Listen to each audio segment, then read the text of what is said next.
Big boss ಮನೆಯಲ್ಲಿ ಸಾಕಷ್ಟು love ಸ್ಟೋರಿಗಳು ಹುಟ್ಟುಕೊಂಡಿವೆ.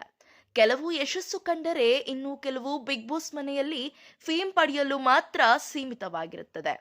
Big boss ಆರಂಭ ಆಗಿ 1 ತಿಂಗಳು ಕಳೆಯುತ್ತಾ ಬಂತು. ಆದರೂ ಯಾವುದೇ ಲವ್ ಸ್ಟೋರಿ ಹುಟ್ಟಿಕೊಂಡಿರಲಿಲ್ಲ.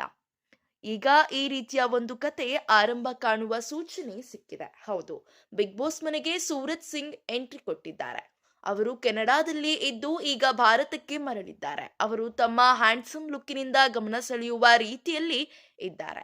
ಈಗ ಅವರನ್ನು ನೋಡಿ ಬಿಗ್ ಬಾಸ್ ಮನೆಯಲ್ಲಿ ಇಬ್ಬರು ಆಕರ್ಷಿತರಾಗಿದ್ದಾರೆ. ಅವರು ಬೇರಾರೂ ಅಲ್ಲ, ಸ್ಪಂದನ ಹಾಗೂ ರಾಶಿಕಾ.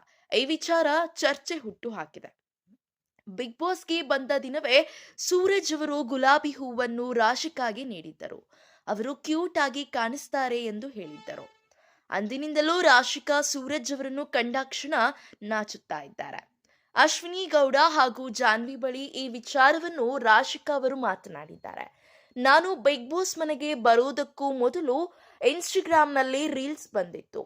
ಹ್ಯಾಂಡ್ಸಮ್ ಆಗಿದ್ದಾರೆ ಎಂದು ಪ್ರೊಫೈಲ್ ಚೆಕ್ ಮಾಡಿದೆ. ಇಲ್ಲಿ ಅವರನ್ನೇ ನೋಡಿದ ಬಳಿಕ ಫ್ಲಾಶ್ ಆಯಿತು ಎಂದು ಸೂರಜ್ ಬಗ್ಗೆ ಅಶ್ವಿನಿ ಅವರು ಹೇಳಿದ್ದಾರೆ. ಯಾರಿಗೆ ಅವನು ಇಷ್ಟ ಎಂದು ಅಶ್ವಿನಿ ಅವರು ರಾಶಿಕಾ ಹಾಗೂ ಸ್ಪಂದನಾ ಬಳಿ ಪ್ರಶ್ನೆ ಮಾಡಿದರು. ಇಬ್ಬರು ಲಿಸ್ಟ್ನಲ್ಲಿ ಇದ್ದಾರೆ ಎಂಬ ಮಾತು ಅಲ್ಲೇ ಕೇಳಿ ಬಂತು. ಆ ಬಳಿಕ ಅಶ್ವಿನಿ ಅವರು ಎಷ್ಟು ದಿನ ಲವ್ ಟ್ರ್ಯಾಕ್ ಮಿಸ್ ಆಗ್ತಾ ಇತ್ತು ಎಂದರು. ಫೇಮ್ ಪಡೆಯಬೇಕು ಎಂದ್ರೆ ಲವ್ ಸ್ಟೋರಿ ತುಂಬಾನೇ ಮುಖ್ಯವಾಗುತ್ತದೆ. ಹೀಗಾಗಿ ರಾಶಿಕಾ ಹಾಗೂ ಸ್ಪಂದನ ಈ ರೀತಿ ಆಲೋಚಿಸಿರಬಹುದು ಎಂದು ಊಹಿಸಲಾಗುತ್ತಾ ಇದೆ.